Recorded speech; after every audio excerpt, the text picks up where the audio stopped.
The blood harvest of Blackwater County.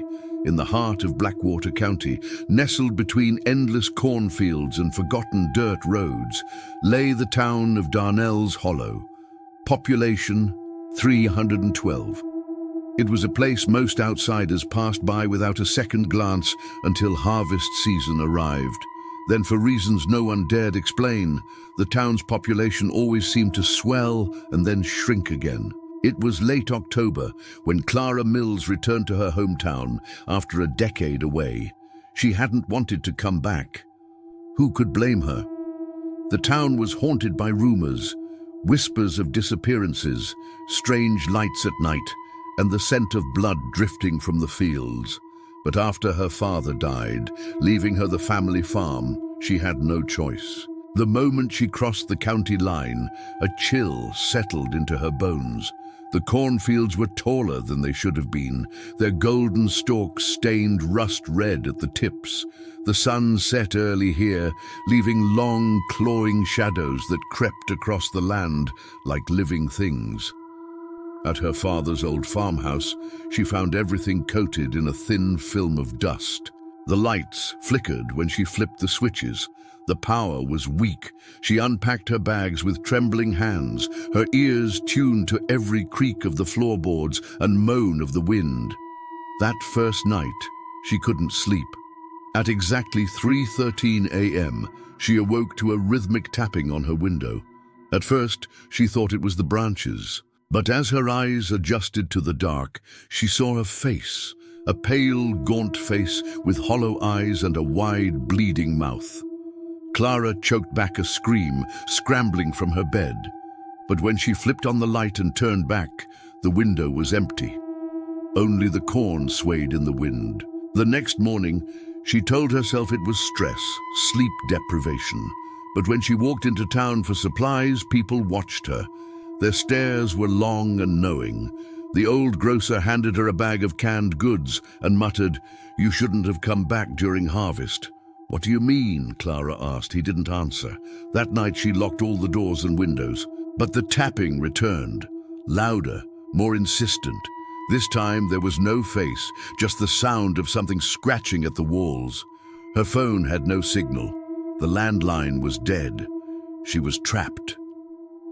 By the third night, she heard whispers.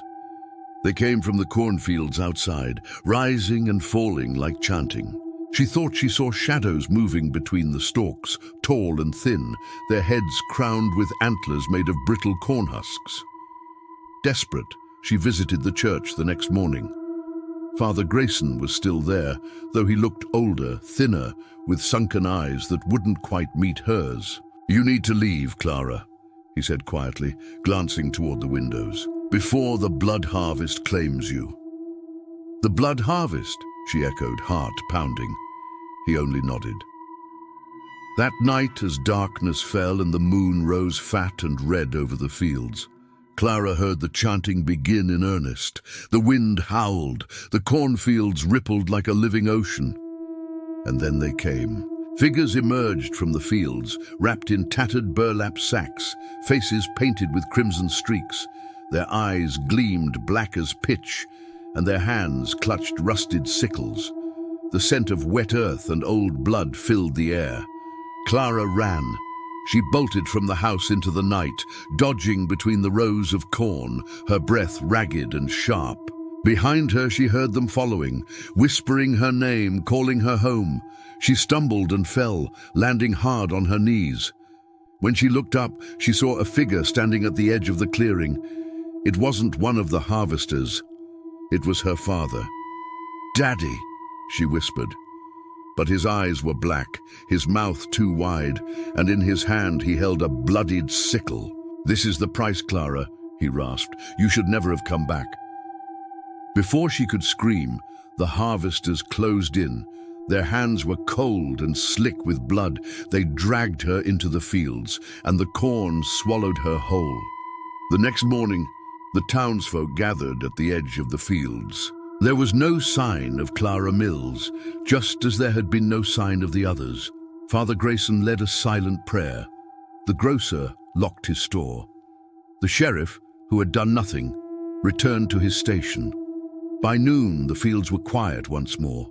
The corn stood tall and green, the rust-red tips now gone, the harvest was complete, and Blackwater County was safe, at least for another 7 years. In our next episode, we're going to talk about someone investigating Clara's disappearance, continuing the tale of Blackwater County.